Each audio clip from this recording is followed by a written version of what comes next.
All right, guys, welcome back to another video. Let's start off here and let's talk about a listing that was found over on Best Buy Canada last night. And that is a listing for a brand new PlayStation 5 DualSense controller, the PlayStation 5 V2 DualSense, as this is essentially the same controller that you currently have on the PS5. It's going to be costing $89.99, which is the same price as the regular DualSense, and it's going to have a couple of upgraded features. Most notably, the battery life apparently is going to be significantly better with a 12-hour battery life, which I think is a huge improvement from what we currently have from the DualSense. One of the biggest downfalls of the PS5 controller is how often you have to charge that thing, how short the battery life is, and they've obviously been taking that into account at Sony, and they've been working on a reiteration of this controller itself, and they're going to be putting out one with extended battery life of 12 hours, which I think is more than enough here for what the PS5 will need, what the DualSense will need, especially with what it currently has. Now, there really isn't anything else new here. You can see the full listing, compatible with PS5, wirelessly connects, haptic feedback, as they say, the iconic, comfortable design, dynamic adaptive triggers, built-in microphone, headset jack, and then a DualSense charging station is actually included and offers easy click and charging. So I guess that is the other additional thing here with this V2 controller, is that you are getting that DualSense charging station when you do purchase it. I believe that charging station usually goes for about $30. So I think this is actually a much better deal than what is currently available with the DualSense if you're getting the battery life and the charging station. Now, this hasn't been officially announced or anything by PlayStation. This is just kind of what's been spotted on these listings that have shown up.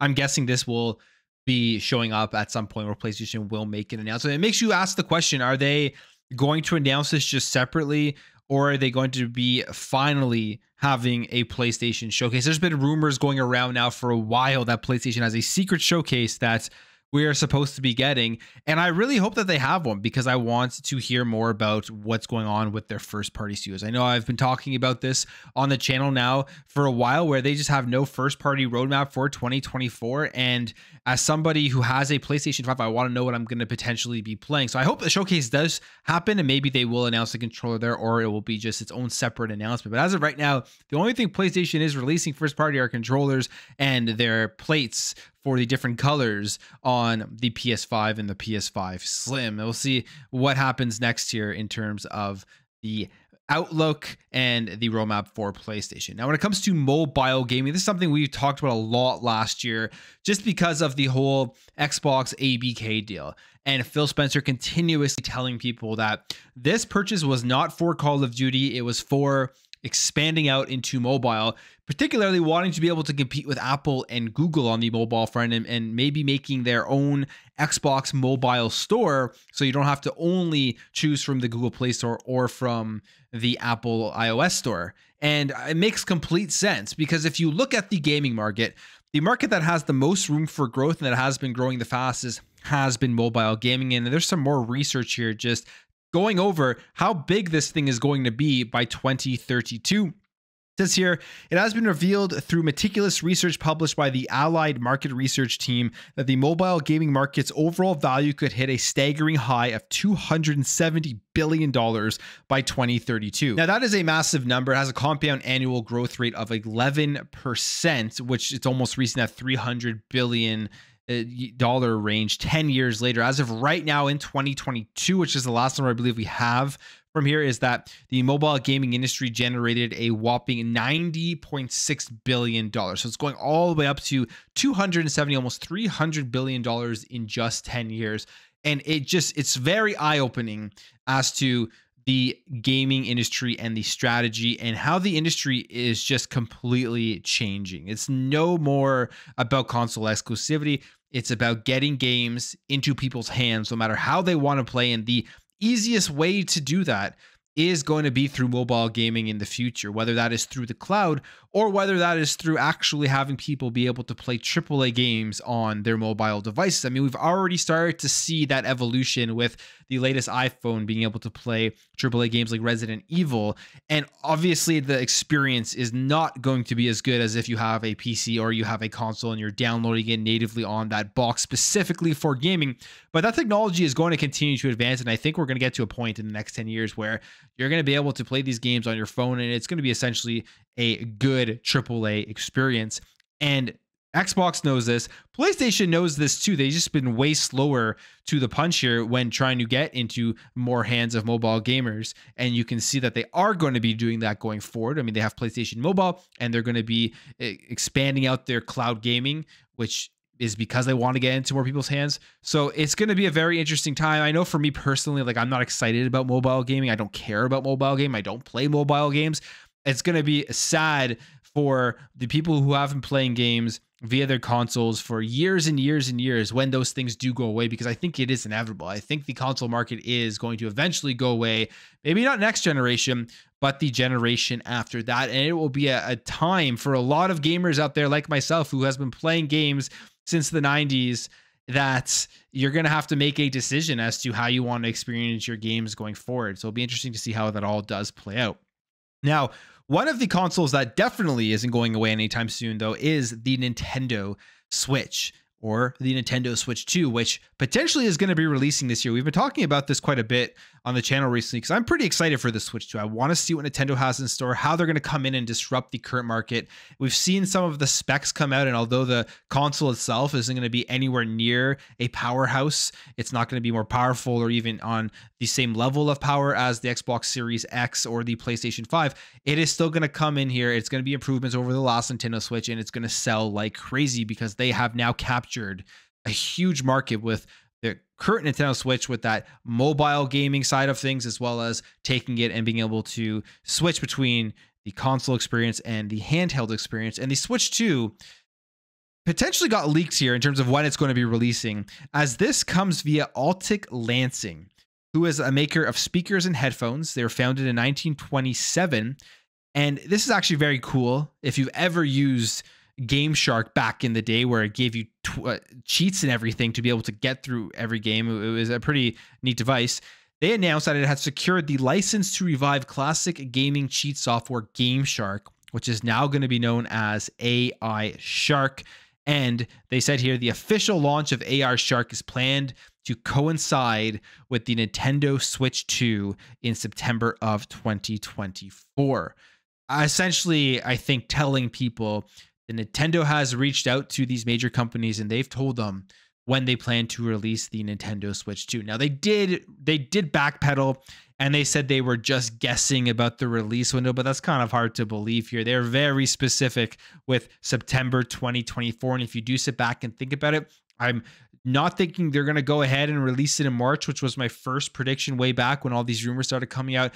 It does make sense here if they have a showcase halfway through the year or so in the summer or even in March, and then announce that the Switch will be coming out at the end of 2024, in the last quarter of 2024 in September. I think that actually does make a ton of sense. So I would say pretty much expected at this point, unless they truly were just guessing. But I mean, the press release, they sound pretty certain that they're going to be releasing this AI Shark alongside the Nintendo Switch 2.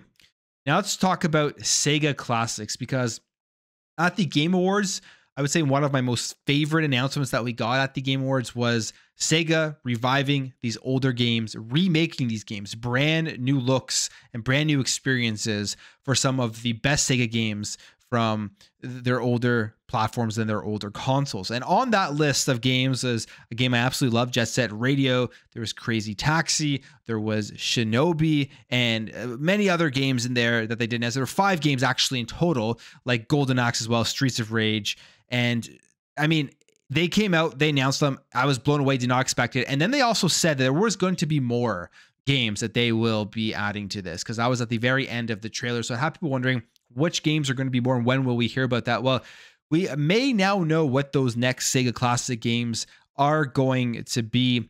This here is from Insider Gaming, and they say, speaking to sources, It's understood that Panzer Dragoon, which is incredible, I'm really happy to hear that, Panzer Dragoon, Neon Genesis Evangelion, and Sakura Taisen will have new games and are all in their early stages of development too. And in total, Gematsu found that there were 12 trademarks that became public on December 6, 2023. So besides all of the games we already know, here are some of the other trademarks. Some great games here like Alex Kidd, Afterburner, House of the Dead, Outrun, Super Monkey Ball, Altered Beast Eternal, Champions Kid, and Chameleon. Now, these are all games that have not been confirmed. We don't know if they've even started development, but they filed trademarks for these games. So these are all ones we may see SEGA come out and do another one of these announcements for the next 5 games that they're going to be remaking and giving us new experiences. I think this is just a phenomenal strategy SEGA is doing. I think it's going to pay off for them in dividends. Like, the people are going to be so excited to play these games, and I think they will all sell very well. I mean, they have Sonic right now, which they still pop out games all the time, usually to mixed reviews, and they kind of redid Sonic with the Sonic Frontiers, which I think was an awesome look at what Sonic could potentially be in an open world, but they obviously need to expand on that and make it better. And then there's still like the super game stuff that we've heard about with their partnership with Xbox. We still don't really know 100% what the super game stuff is, so excited to see what SEGA has in store. It's becoming one of the more exciting publishers now for the next few years. All right, let's talk about some sad news, some bad news. It seems like this is just going to continue throughout 2024, that we're going to continue to see lots of layoffs in the gaming industry. Now, this is with Discord. Discord is known as a gaming communication software. You don't need to use it for gaming. There are many other uses that people use Discord for, but they are laying off 17% of their employees. This comes via CEO Jason Citron, that said it was meant to sharpen our focus and improve the way we work together to bring more agility to our organization. This will impact 170 people across various departments. Now, this isn't because Discord's in any financial issues. From what I understand, they say that Discord isn't in dire financial straits, though it has yet to become profitable and is still trying to revive user growth after a surge during the pandemic. I believe they predicted that they were going to be profitable this year. And obviously the pandemic for a lot of these tech companies, they just hired so many people because everybody was stuck at home and they were forced to use their products. Like, that's the reality of the situation. They were forced to use their products rather than go out and do their normal life things. So a lot of these companies hired a ton of people and now they're having to cut back as life has gone back to normal, and they're realizing that it's just costs that they shouldn't be spending. They say here, we grew quickly and expanded our workforce even faster, increasing by 5 times since 2020. As a result, we took on more projects and became less efficient in how we operated. And this is the largest cuts since they laid off 4% of their staff back in August. And they are saying that they are trying to be profitable this year. So I feel like they're looking at their balance sheets, they're looking at the money they're taking in, and they are trying to make sure that they can actually reach that goal. I mean, we do remember what happened, that they turned down a $12 billion acquisition offer from Microsoft in 2021. But since then, they've been actually contemplating on going public after they turned down that deal. So we'll see what happens. We'll see what happens with Discord and if they're able to reach their goals. And this whole layoff thing is continuing, and we're going to see more of that, especially as AI comes in, as a lot of these companies are seeing it's way more expensive than they thought to actually produce games and to run their businesses. I think this is going to be another year of just major layoffs across the industry. Okay, and I'll end off here, and we will talk about just a couple of games. First of all, with Xbox, there are a couple of games that are ready for pre-download if you are interested in that. Palworld, which comes out January 19th. I can't wait to actually play this game. It is the Pokemon game that is not a Pokemon game, is like a mature Pokemon game where you're actually shooting Pokemon and is still going out and trying to catch them and everything. And there's a lot of crazy stuff we have read so far about what you can do with this game with your pals. Like, you can sacrifice your pals and all of that type of stuff. So it's going to be, I think, a very fun game. And I think it's going to be one where we're going to see a lot of funny screenshots and funny videos that come out once people are playing it. But it's ready for pre-download here. The Xbox Series X size is 6.09 gigabytes. And then we have Persona 3 Reload, which is also now available for pre-download, which comes out on February 2nd. And this game is 20.69 gigabytes. So if you're planning on playing any of those games, go ahead and pre-download those, both obviously on Xbox Game Pass. All right, let's end off here and let's talk about Prince of Persia: The Lost Crown, because the reviews are out.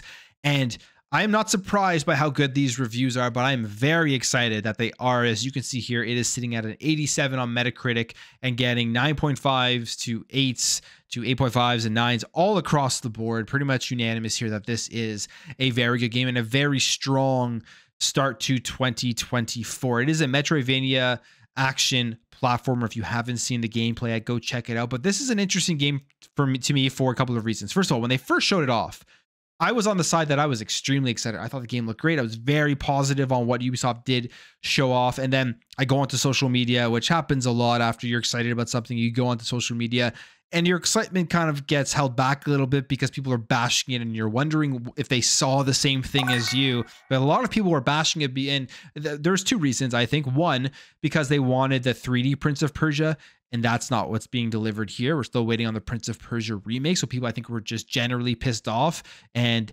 didn't really actually base their opinions on the game and how the game looked in the gameplay. And the second reason, I feel like it's just very trendy to always dunk on Ubisoft games, which you kind of saw happening as well after they did show off the trailer. But to probably a lot of people's surprises, this game is getting incredible reviews. One I'm excited to play and one I will be jumping into. If you have played it, I know it's not out yet, but people have some early copies, or if you're going to play it in the future, make sure to let me know in the comments what you think about this game, because I'm very excited about the Prince of Persia, The Lost Crown. But I'll end the video there, guys. And let me know what you think about everything I've talked about. If you did enjoy this video, make sure to hit that thumbs up. If you are new here, hit that subscribe, and I will catch you guys in the next video.